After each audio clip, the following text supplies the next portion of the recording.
सर्व इच्छा पूर्ण करणारा गुरुचरित्राचा हा अध्याय रोज एक वेळेस आपल्या घरात वाचला गेला पाहिजे. मित्रांनो, गुरुचरित्राचे चमत्कार, गुरुचरित्राचे फळ तुम्हाला माहित असेलच की गुरुचरित्र संपूर्ण केलं, 7 दिवसाचं केलं, संपूर्ण नियमांचे पालन करून केलं तर आपल्याला मनोवांछित आपल्या मनाचे फळं मिळतात, आपल्या इच्छा पूर्ण होतात, आपण जे मागू ते आपल्याला मिळतं. परंतु गुरुचरित्राचे नियम कठीण असतात, सगळ्यांनाच हे जमेल असं शक्य नसतं.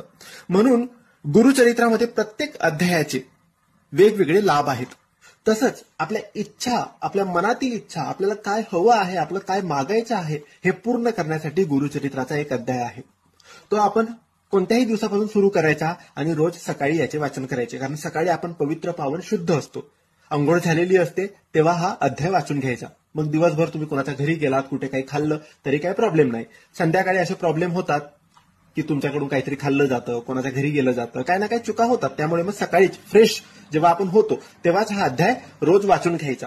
1 महिना वाचा, 2 महिने वाचा, 3 महिने वाचा किंवा कायमस्वरूपी वाचा. आता हा अध्याय कोणता?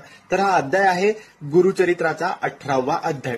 या अध्यायाची सेपरेट एक छोटीशी पोथी मिळते किंवा गुगलवर पीडीएफ मध्ये हा अध्याय अवेलेबल आहे, किंवा तुमच्याकडे गुरुचरित्राचे संपूर्ण पारायण असेल तर त्यामधून सुद्धा तुम्ही हा 18वा अध्याय वाचू शकता. नक्की वाचा, इच्छा नक्की पूर्ण होतील. धन्यवाद.